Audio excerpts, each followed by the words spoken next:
Alright, it's April 12th, and it's going to give an update on my cacao seedlings. And actually I have the yellow type and the red type.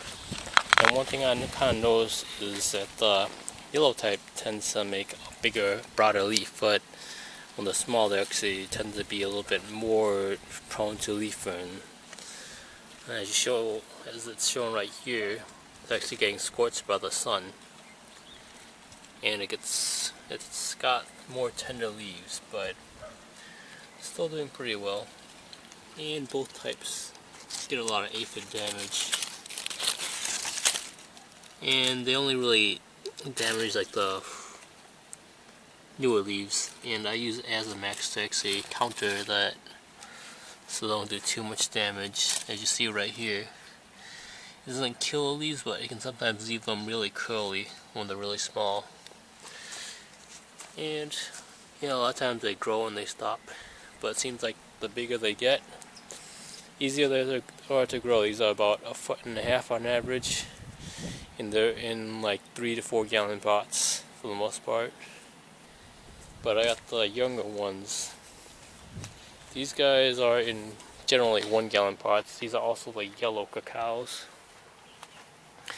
And actually, it was actually a really cold night which killed off maybe about 2/3, maybe 3/4 of them, and left most of them looking pretty bad. But as far as the leaf curl, this is what the aphids do. I actually sprayed Azamax about 2 days ago, so damage should be going down, but they're really inconsistent. Some of them don't do too well because they didn't have a good start, but other ones did a lot better just because they started out growing a lot better.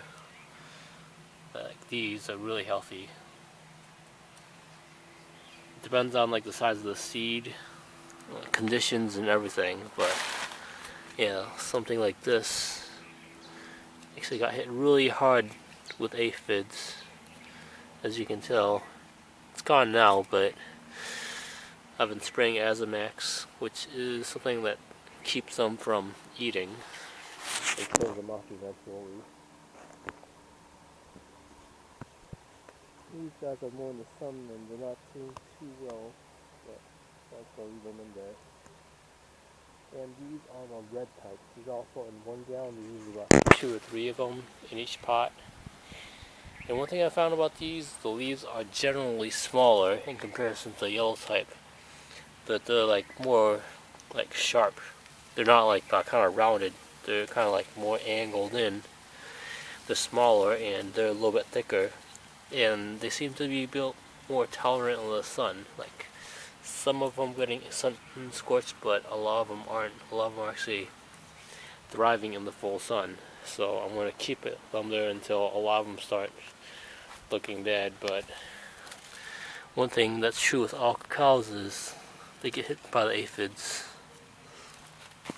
Like this one right here, this is really bad. A lot of leaf curl.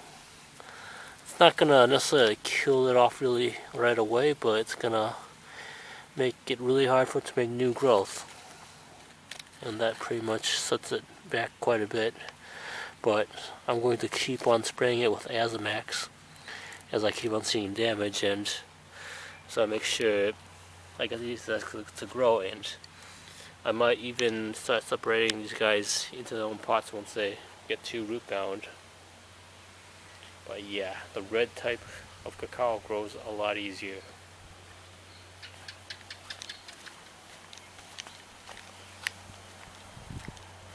Here are a couple more yellow ones. Not doing too well in full sun. And then some of my other yellow ones. These are also in bigger pots. And they're also doing awesome. Some of these leaves are right around 1 foot in length. And yeah, the yellow type definitely seems to appreciate partial shade right by the house. As it's making nice big leaves because they're not getting windburned. And this one actually didn't have any leaves at all when I got it, but I took really good care of it, and after about a month of having it, they started making these leaf buds just like these. And then they turn into these. And there's, like I said, really great growth point right at the top. And this guy should be well rooted now, so should be good to go. Just gotta keep the aphids off, keep them in nice shade, and it's not that hard to grow cacao in a tropical climate.